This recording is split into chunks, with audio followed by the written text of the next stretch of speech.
Senate. Just before the election, the Democratic leader said he believed the Senate had a moral obligation, even beyond the economy and politics, to avoid gridlock.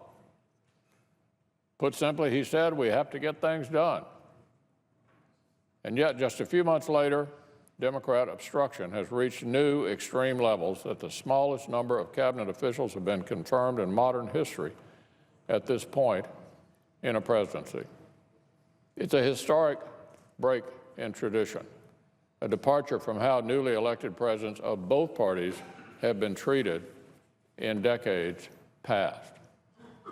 In fact, by this same point into their terms, other recent presidents from both sides of the aisle had more than twice as many cabinet officials confirmed as President Trump does now. President Obama had 12 cabinet officials confirmed at this point in his term. President George W. Bush had all 14 cabinet nominees confirmed at this point. President Clinton had 13. President Trump has a mere 4. Well, Mr. President, it seems this gridlock in opposition has far less to do with the nominees actually before us than the man who nominated them, just like we're seeing with President Trump's outstanding Supreme Court pick. The Democratic leader and his colleagues are under a great deal of pressure from those on the left who simply cannot accept the results of a Democratic election. They're calling for Democrats to delay and punt and blockade the serious work of the Senate at any cost.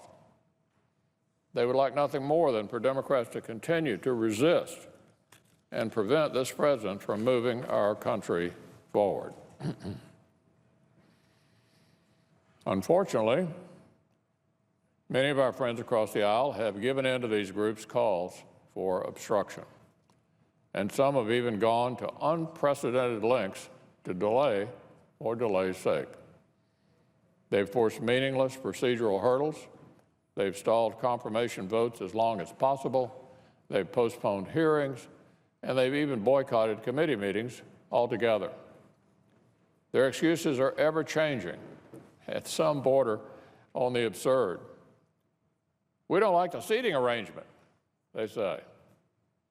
We can't be late to a protest, they argue. There was even some excuse about a YouTube video. Look, enough is enough. The American people elected a new president last November. Democrats don't have to like that decision, but they do have a responsibility to our country. American people want us to bring the nation together and move forward. It's far past time to put the election behind us and put this president's cabinet into place, just as previous Senates have done for previous newly elected presidents of both parties. Now, I'd like to say a few words about one nominee who we'll be voting on tomorrow. The nominee for Education Secretary, Betsy DeVos, is a well-qualified candidate who earned the support of 20 governors and several education groups from across the nation. As Education Secretary, she'll be our students' foremost advocate, working to improve our education system so that every child has a brighter future. Importantly, she also understands that our teachers, students, parents, school boards, and local and state governments are best suited to make education decisions, not Washington bureaucrats. I have every confidence that Ms. DeVos will lead the Department of Education in such a way that will put our students' interests first, while also strengthening the educational opportunities available to all of America's children. So I would urge colleagues to join in confirming Betsy DeVos so that she can begin the very important work before her without further delay.